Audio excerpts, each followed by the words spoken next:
आपराधिक प्रक्रिया संहिता 1973 के तहत निर्णय। आपराधिक प्रक्रिया संहिता की धारा 353 आपराधिक अदालतों में फैसले कैसे दिए जाते हैं इसके लिए नियम बताती है। आइए देखें कि यह अनुभव क्या कहता है और यह कैसे काम करता है। निर्णय की घोषणा।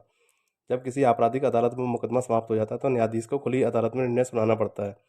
वे ऐसा इस प्रकार कर सकते हैं: पूरे फैसले को कॉपी पहुंचाना, पूरे फैसले को पढ़ना, निर्णय के सक्रिय भाग को पढ़ना और उसके सार को अभियुक्त या उनके वकील द्वारा समझी जाने वाली भाषा में समझाना, निर्णय को रिकॉर्ड करना। यदि पूरा निर्णय सुनाकर दिया जाता है तो न्यायाधीश को उसे शॉर्ट हैंड में लिखना होगा, इस पर हस्ताक्षर करना होगा और उस पर तारीख डालनी होगी। यदि इसे पढ़ा या समझाया गया है तो न्यायाधीश को खुली अदालत में इस पर हस्ताक्षर करना होगा और यदि उन्होंने इसे स्वयं नहीं लिखा है तो उन्हें प्रत्येक पृष्ठ पर हस्ताक्षर करना होगा। फैसले तक पहुंच। यदि फैसले को पढ़ा या समझा जाता है तो पक्षों या उनके वकीलों को पूरे फैसले या उसकी एक प्रति तक तुरंत और मुफ्त में पहुंच दी जानी चाहिए। अभियुक्त की उपस्थिति। यदि अभियुक्त हिरासत में है तो उसे फैसला सुनने के लिए लाना होगा। यदि वे हिरासत में नहीं है तो उन्हें आने के लिए कहा जाना चाहिए जब तक कि मुकदमे के दौरान उनकी व्यक्तिगत उपस्थिति माफ़ न कर दी जाए और सज़ा केवल जुर्माना ना हो या उन्हें बरी न कर दिया जाए। एकाधिक आरोपियों के लिए अपवाद। यदि एक से अधिक आरोपी है तो उनमें से कुछ फैसले सुनाए जाने वाले दिन उपस्थित नहीं होते हैं तो न्यायाधीश देरी से बचने के लिए आगे बढ़ सकते हैं और फैसला सुना सकते हैं। निर्णय की वैधता।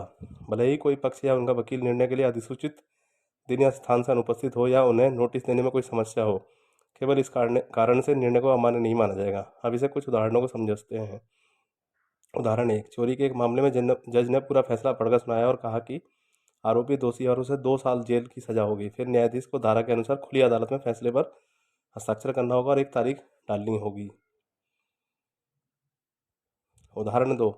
एक हत्या के मुकदमे में न्यायाधीश अभियुक्तों को फैसले के ऑपरेटिव हिस्से को उनकी समझ में आने वाली भाषा में समझाता है और कहता है कि सबूतों की कमी के कारण उन्हें बरी कर दिया जाता है। फिर न्यायाधीश फैसले के प्रत्येक पृष्ठ पर हस्ताक्षर करता है। उदाहरण 3।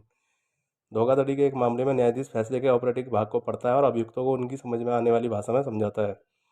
इसके बाद आरोपी का वकील पूरे फैसले की एक प्रति मांगता है जो तुरंत और बिना किसी कीमत पर प्रदान की जाती है।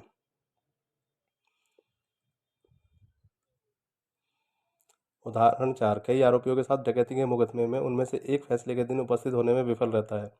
न्यायाधीश उपस्थित अन्य आरोपियों के लिए न्याय में देरी से बचने के लिए वैसे भी फैसला सुनाने का फैसला करता है। उदाहरण 5। रिश्वतखोरी के एक मामले में प्रतिवादी का वकील फैसले की तारीख के लिए नोटिस प्राप्त करने में विफल रहता है। हालांकि निर्णय को अभी भी वैध माना जाता है प्रत्येक वकील को, क्योंकि वकील की अनुपस्थिति में निर्णय मान्य नहीं हो जाता है। धारा 353 यह सुनिश्चित करती है कि आपराधिक मामले में फैसले खुले तौर पर दिए जाएं जिससे पक्षकारों को अदालत द्वारा लिए गए निर्णय को समझने और उन तक पहुंचने की अनुमति मिल सके। यह अदालत को यह सुनिश्चित करने के लिए लचीलापन भी प्रदान करता है कि न्याय में अनावश्यक रूप से देरी न हो।